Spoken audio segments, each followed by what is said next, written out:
거룩한 성일 이 아침에 하나님께서 우리들에게 주시는 말씀은 신약 성경 고린도전서 1장 4절로 9절까지 말씀입니다.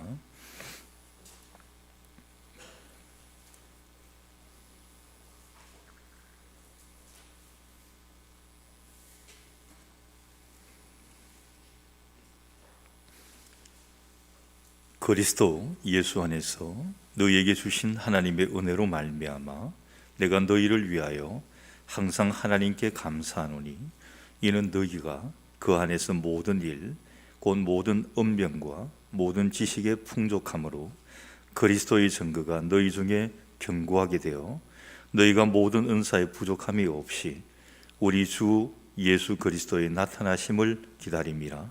주께서 너희를 우리 주 예수 그리스도의 날에 책망할 것이 없는 자로 끝까지 견고하게 하시리라. 너희를 불러 그의 아들 예수 그리스도 우리 주와 더불어 교제하게 하시는 하나님은 미쁘시도다. 아멘. 말씀 위에 기도합니다. 하나님의 귀한 말씀을 받고자 합니다. 먼저 회개하는 심령이 되어 우리의 심령이 깨끗게 하여주셔서 깨끗한 마음밭에 하나님의 말씀이 심겨지게 하여 주옵소서. 한쪽 귀로 듣고 흘려가는 말씀이 아니라 우리 심령판에 잘 새겨져서 평생 동안 이 말씀대로 살아가는 은혜의 삶이 될 수 있도록 저희를 붙들어 주옵소서. 부족한 좀 감추시고 하나님 직접 말씀하여 주옵소서. 예수님 이름으로 기도드리옵나이다. 아멘. 1970년도에서 한 80년도 정도에 아마 많은 사람들이 읽었고 직장인들의 필독서라고 할 정도의 대하 소설이 있었습니다. 일본에 야마오카 소아치라고 하는 사람이 썼던 대망이라는 소설입니다. 제목에서 보여주듯이 이 시대적인 배경이 15세기 중반부터 16세기 말까지 일본의 전국시대가 끝이 나고 통일을 이룰 꿈을 꾸었던 사람들의 이야기입니다. 전국시대의 종지부를 찍고 대망의 꿈을 꾸면서 일본을 호령했던 사람이 세 사람이 있었습니다. 오다 노부나가, 도요토미 히데요시, 도쿠가와 이에야스. 아마 첫 번째 사람 이름은 잘 기억이 안 나실 것이고 도요토미 히데요시와 도쿠가와 이에야스는 아마 여러분들이 익히 들었던 이런 이름일 것입니다. 이 대망이라는 소설은 이 세 사람의 이야기를 가지고 다루고 있는데 특히 일본의 통일을 이루고 에도 막부 시대를 열었던 맨 마지막 이름의 사람 도쿠가와 이에야스를 주인공을 하고 있습니다. 도쿠가와는 1542년 오카자키라고 하는 지방의 성주의 아들로 태어납니다. 그런데 불과 6살의 어린 나이로 인질로 잡혀가서 무려 14년을 인질 생활을 해야 했습니다. 온갖 수모와 생명의 위협을 당하지만 이 모든 것을 묵묵히 참아냅니다. 그에게는 야망이 있었기 때문입니다. 그 후에 오다 노부나가를 주군으로 섬기고 또 그 뒤에 나오는 도요토미 히데요시에게 머리를 숙입니다. 그러나 그의 마음속에 품은 야망은 결코 포기하지 않았습니다. 그러던 중에 그가 37살 때에 인생의 큰 위기를 맞이를 하게 됩니다. 당시 일본 대부분 지역을 점령을 했던 오다 노부나가가 이 도쿠가와의 충성을 시험하기 위해서 말도 안 되는 누명을 씌웁니다. 그리고 그의 아내와 큰 아들을 처단하라 요구를 합니다. 도쿠가와는 눈물을 머금고 그 요구를 따르게 됩니다. 지금 자신에게는 힘이 없기 때문에, 그러나 자기의 마음속에는 야망은 포기할 수 없기 때문에 아내를 처형하고 큰 아들을 활복하게 만듭니다. 자신의 야망을 아내와 아들의 목숨을 바꾸는 비정한 결단을 내린 것입니다. 그 사건이 있은 후 3년 후에 오다 노부나가는 자신의 신복에게 모반을 당해서 스스로 자결을 합니다. 그리고 도요토미 히데요시가 정권을 장악을 하게 되는데, 이 도쿠가와는 이 도요토미에게도 맞서지를 않고 자신의 때가 올 것이라 기다리게 됩니다. 그러다가 1598년에 도요토미 히데요시가 6살 난 아들을 남기고 죽게 됩니다. 드디어 때가 왔습니다. 그러나 기다림의 대가였던 그는 이 히데요시 가문을 곧바로 무너뜨리지 않고 패망의 공작을 벌리면서 오랜 시간 기다립니다. 그 후에 1615년에 그의 나이가 74살 될 때 드디어 오사카 성을 공격을 해서 이 도요토미 히데요시 가문을 완전히 멸망을 시키고 일본 통일의 대업을 이룩을 하게 됩니다. 이 도쿠가와 이에야스는 천재적인 자질도 없었습니다. 그렇다고 시대가 그에게 유리하게 작용하지도 않았습니다. 그럼에도 그가 천하를 통일하고 에도 막부 시대를 열게 된 것은 참을 인자 하나를 평생 가슴에 품고 자신의 때가 오기를 기다렸던 기다림의 열매였던 것입니다. 그의 가슴에 품었던 대망을 이루기 위해 그는 오랜 시간을 기다렸고, 기다림 끝에 결국 일본 통일의 꿈을 이룰 수가 있었습니다. 당시 그 걸출했던 세 사람, 오다 노부나가, 도요토미 히데요시, 도쿠가와 이에야스, 이 세 사람의 성격을 어떤 사람은 이렇게 비유를 합니다. 세상에 새가 울지 않을 때 어떻게 할 것인가? 첫 번째, 오다 노부나가는 아주 성미가 급하기 때문에 울지 않는 새를 바로 죽여버린다는 겁니다. 두 번째, 도쿠가와 이에야스는 아주 꾀가 많은 사람이기 때문에 적극적으로 어떻게 해서든지 새가 울도록 만든다는 것입니다. 그런데 기다림의 대가인 도쿠가와 이에야스는 새가 울 때까지 느긋하게 기다린다는 것입니다. 기다림 없이 뭔가를 얻을 수가 없고, 기다림 없이 뭔가를 이룰 수도 없습니다. 성경을 읽어보면 하나님께서도 하나님의 백성에게 끊임없이 기다림을 요구를 합니다. 아브라함에게 이삭을 주시기 위해 25년을 기다리게 했습니다. 근데 기다리던 아브라함이 지칩니다. 하갈을 통해 이스마엘을 낳게도 했지만 하나님께서는 더 기다리게 하신 후에 아들 이삭을 허락하셨습니다. 노아는 120년 동안 방주를 만들어야 했고, 이스라엘 백성들은 애굽에서 탈출하기 위해 430년을 기다려야 했습니다. 모세는 미디안 광야로 내몰린 후에 그때로부터 40년의 세월을 기다린 후에야 이스라엘의 지도자로 부름을 받게 됩니다. 이것뿐이 아니라 성경은 끊임없이 하나님의 말씀을 이룰 하나님의 때를 기다려야 함을 요구하고 있습니다. 우리는 기다림의 절기를 맞이합니다. 대림절은 주님의 오심을 기다리는 그러한 절기입니다. 이 대림절의 기다림에는 두 가지 의미가 있습니다.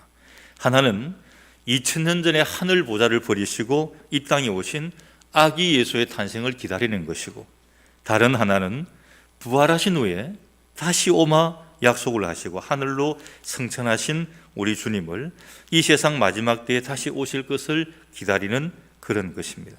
그래서 대림절은 기다림과 설렘의 절기입니다. 초대교회 성도들은 기다림의 열망이 대단했습니다. 여러분, 신약 성경을 읽어보면 그냥 아무런 감흥 없이 읽으면 느낄 수가 없지만, 신약 성경, 특히 바울 서신서를 쭉 읽어보게 되면 그 초대교회 성도들이 얼마나 많은 재림의 주님을 기다렸다는 것을 알게 됩니다. 오늘 우리들 마음하고 달라요. 금방 주님이 하늘로 승천해 올라가셨는데 지금 오실 것이라는 그러한 전제하의 삶을 살았다는 것입니다. 바울이 그렇게 살았고, 바울 시대에 많은 신약의 성도들이 그렇게 살았습니다. 이게 삶이 굉장히 건강하고 신앙적으로 살고 하나님 앞에서의 삶을 항상 살아갈 수 있었다는 것입니다. 오늘 이 본문은 사도 바울이 고린도 교회에 보낸 편지 가운데 맨 앞부분입니다. 1절부터 3절은 편지를 보내면서 하는 인사말입니다. 본론은 4절부터 시작이 됩니다. 사도 바울은 편지의 본론을 시작하면서 감사의 말을 먼저 합니다. 그리스도 예수 안에서 너희에게 주신 하나님의 은혜로 말미암아 내가 너희를 위하여 항상 하나님께 감사하노니. 고린도 교회 교인들에게 베풀어 주신 하나님의 은혜가 얼마나 큰지 그 크신 은혜를 베풀어 주심에 감사한다는 것입니다. 고린도 교회에 베풀어 주신 하나님의 은혜를 일일이 다 열거할 수는 없습니다. 중요한 것 두 가지만 꼽는다면 첫 번째는 그들에게 주신 다양한 은사입니다. 오늘 7절에도 보면 너희가 모든 은사에 부족함이 없다고 말씀한 것처럼 고린도 교회는 다른 어떤 교회보다도 은사가 넘치는 그런 교회였습니다.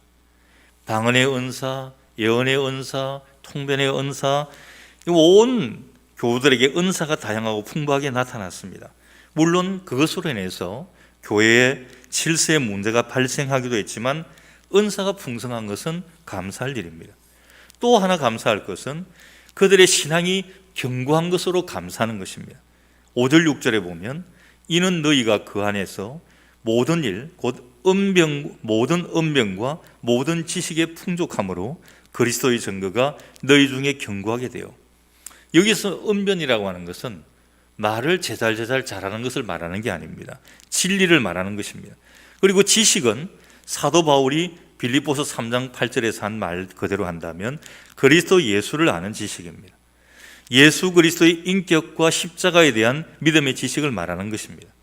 고린도 교회 교인들은 예수님의 십자가에 대한 분명한 지식이 있었고 진리 위에 견고하게 서 있었습니다.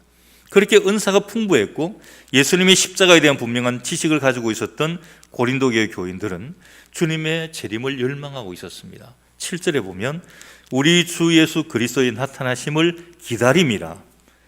사도 바울이 고린도 교회 교인들을 바라보며 감사한 것은 단 한마디로 요약을 한다면 그리스도의 나타나심을 기다리는 강한 열망을 가지고 있었기 때문에 감사하다는 것입니다. 고린도 교회 교인들뿐 아니라 초대교회 성도들은 모두 주님의 재림을 열망하고 있었습니다. 그들은 자기들이 살아있을 동안 주님이 재림하실 것을 고대하고 있었습니다. 그래서 만나면 인사가 마라나타였습니다. 마라나타는 주님께서 곧 임하십니다 이런 뜻입니다. 고린도전서 16장 22절에는 우리 주여 오시옵소서, 이 말이 아람어로 마라나타입니다. 주여 오시옵소서. 초대교회 당시 이스라엘 그 사람들이 사용하는 일상 언어들은 아람어였습니다.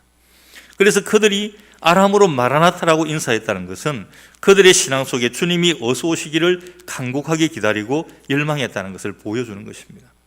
그런데 이 마라나타의 신앙을 가지고 주님의 다시 오심을 열망하기 위해서는 전제되어야 될 것이 있습니다.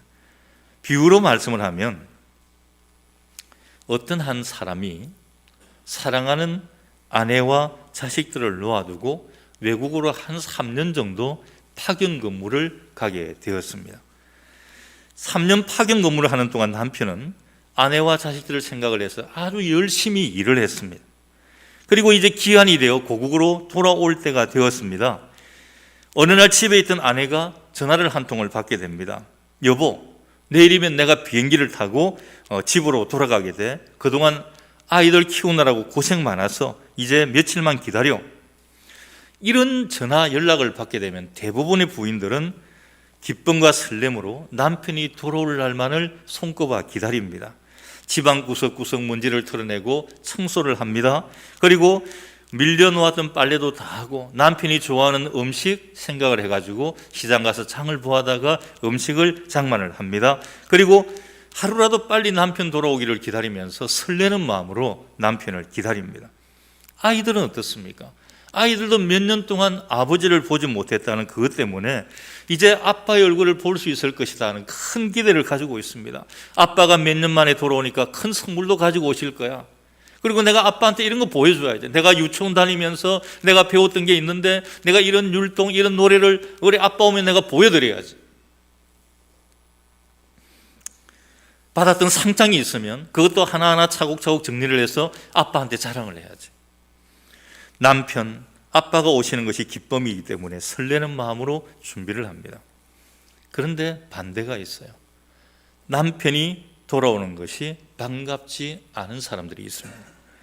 남편이 없는 동안 아내가 딴짓을 했다든지, 아이들을 제대로 돌봐주지 못해가지고 아이들이 망나니가 되었다면 남편 돌아오는 게 반갑지 않을 것입니다. 오히려 두려워요. 남편은 땀 흘리며 고생해서 벌어다 준 돈을 잘 모아두었으면 남편이 돌아오기를 간절히 기다리겠지만 남편이 벌어다 준 돈을 가지고 도박에 다 탕전을 했고 명품 옷을 샀고 명품 가방 사고 그리고 흐레거식을 해서 다 써버렸다면 남편이 돌아온다는 이 소식이 기쁜 소식이 아니라 청천벽력 같은 그런 소식이 될 것입니다. 여러분, 우리 주님께서 분명히 말씀합니다. 요한복음 14장 3절에 내가 다시 오리라. 성경은 끊임없이 증언을 하고 있습니다. 주님이 반드시 다시 오신다는 것입니다. 그리고 우리에게 다시 오실 주님을 맞을 준비를 하라는 것입니다. 주님은 언젠가 다시 오실 텐데 주님 맞을 준비를 하지 않았다면, 그리고 주님 맞게 합당한 삶을 살지 못했다면 주님이 다시 오신다고 하실 때 우리는 마라나타, 주님 어서 오시옵소서 아마 외치지 못할 것입니다.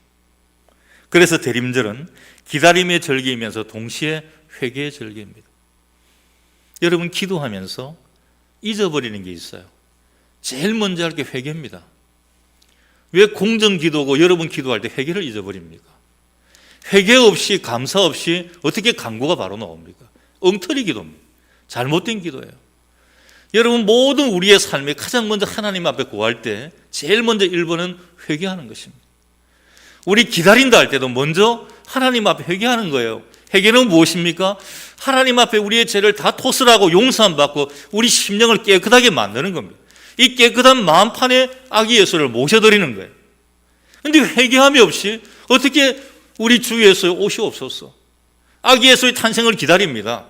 말만 하는 것밖에 되지 않습니다. 그래서 이 대림절 기간은 엄청난 회개가 동반되어야 된다는 사실입니다. 주님을 맞이할 수 있는 모습으로 되돌아가는 절기입니다. 그동안 다시 오실 주님 앞에 서기에 부끄러운 모습으로 살았다면 회개하고 그 길에서 돌아서야 합니다. 주님으로부터 책망받을 만한 모습이 있었다면 회개해야 합니다. 용서함 받아야 됩니다. 그래야 주님 맞을 날이 기쁨의 날이 되고 설렘의 날이 되는 것입니다. 예수님보다 먼저 와서 메시아 길을 예비했던 세례요한이 이렇게 외칩니다. 회개하라, 천국이 가까이 왔느니라. 메시아를 맞이하기 위해 가장 먼저 해결해야 할 것이 회개입니다. 천국에 들어가기 위해 반드시 먼저 해야 할 것이 회개입니다. 회개라는 것은 잘못된 길로 가던 걸음을 멈추고 바른 길로 돌아서는 것입니다.